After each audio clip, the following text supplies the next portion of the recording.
Berceau de la Renaissance, Florence et ses 5000 monuments historiques attirent chaque année une foule de visiteurs. Les amoureux choisiront de faire une balade romantique sur le Ponte Vecchio, tandis que les amateurs d'art se retrouveront dans la ville médiévale. Ils pourront admirer entre autres les statues de la place della Signora ou le Duomo, chef-d'œuvre né de la fusion du gothique et de la première Renaissance.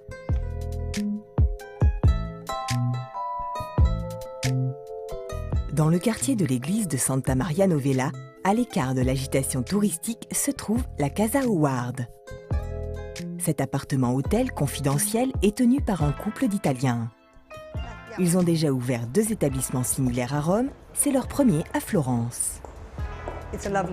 C'est un immeuble charmant, avec un porche d'entrée gigantesque, typique de Florence, et très haut de plafond.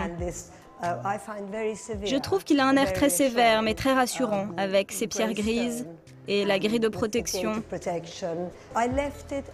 J'ai choisi de le laisser en l'état. Je n'ai pas voulu faire comme dans ces hôtels où tout est rutilant et refait à neuf. Je voulais que ça ressemble à une entrée d'immeuble normale. Et ce côté délabré, je trouve que ça lui donne un air bobo chic.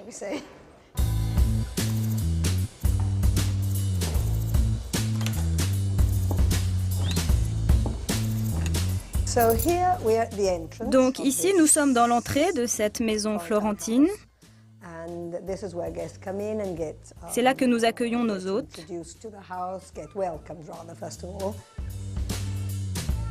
À l'origine, c'était une pièce plus petite. Nous avons décidé de garder ces très belles mosaïques, qui sont l'une des raisons pour lesquelles ce bâtiment est classé. Ce sont d'anciennes mosaïques vénitiennes.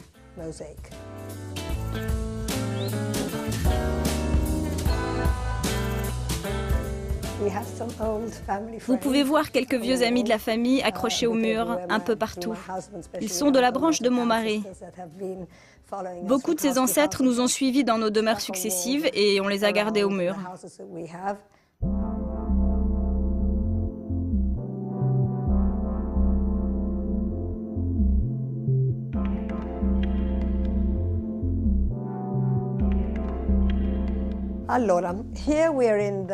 Ici, nous sommes dans la chambre-salon.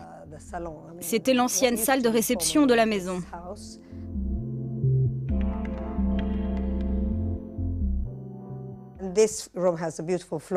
Le sol de cette pièce est magnifique. Ce sont des carreaux vénitiens originaux.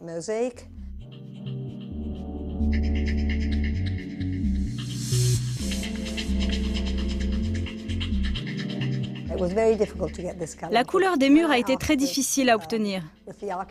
Quand j'en ai parlé à l'architecte, il a bien aimé l'idée de les peindre en noir. Mais il était parti sur un noir très plat. À la place, la décoratrice a eu l'idée de partir de la couleur rouge. Et couche après couche, cela a donné un noir très doux, ce qui est exactement mon idée de départ. Et l'ameublement, c'est un mélange de pièces que j'avais chez moi. Cette table, par exemple, c'était la pièce centrale d'une table de repas à laquelle j'ai juste ajouté des pieds. Il y a aussi des meubles chinois.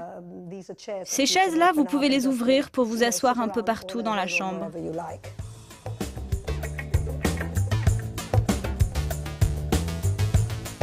La Casa Howard dispose d'une quinzaine de chambres, chacune de styles différents. Toutes dégagent un esprit couture voulu par la maîtresse des lieux qui travaillait auparavant dans l'univers de la mode et du textile.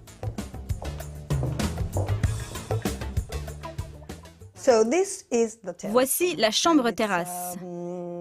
C'est une chambre chaleureuse, peinte en bleu, des murs au plafond. Je pensais que ce serait peut-être un peu trop, mais en fait, ça fait comme un cocon.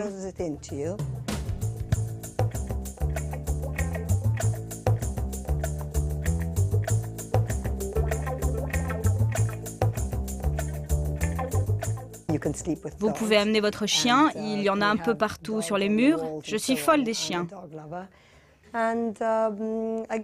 J'ai mis des échantillons de tissu au mur. C'est dur à voir, mais il y a des motifs de petits chiens, de singes et d'oiseaux.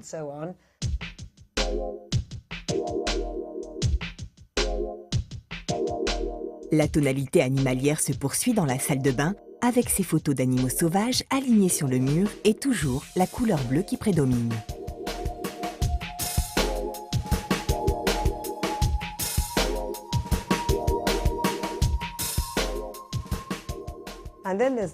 Et voici la terrasse que les gens adorent. C'est une grande terrasse où vous pouvez prendre le petit déjeuner ou boire un verre le soir. Elle est vraiment charmante.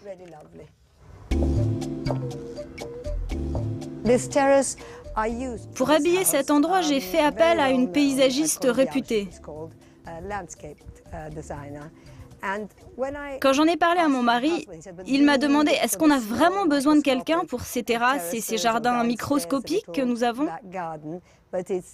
Mais en fait, je trouve qu'elle a fait un travail génial. Elle a créé cette pergola qui donne de l'intimité. Ça donne vraiment une atmosphère spéciale. Les gens adorent petit déjeuner ici. La Casa Howard n'a pas de salon ni de restaurant. Les petits déjeuners se prennent donc dans les chambres ou sur les petites terrasses disséminées dans le bâtiment selon un concept comme à la maison. Je voulais créer un endroit où je pouvais recevoir mes amis, sans devoir ouvrir ma propre maison, sans qu'ils aient à partager la chambre ou la salle de bain avec mes enfants, et sans qu'ils se sentent obligés de m'inviter à dîner pour me remercier. Je voulais créer un joli endroit où passer la nuit, comme dans une maison privée. Ici, nous sommes dans la chambre cheminée.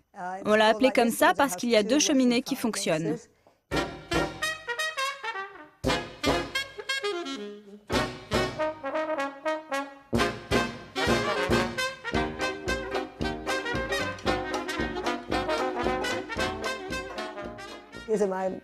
Là, ce sont mes beaux-parents. J'ai de très jolies photos d'eux. Ils étaient très mondains, très jet-setters, toujours en train de faire la fête. On a mis des objets de famille un peu partout.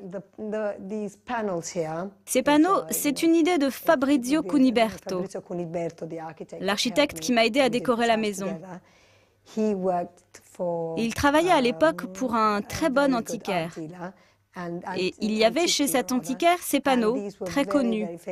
On les a pris en photo et on les a fait reproduire, ce qui n'était pas très légal. Mais ils vont vraiment bien dans cette chambre.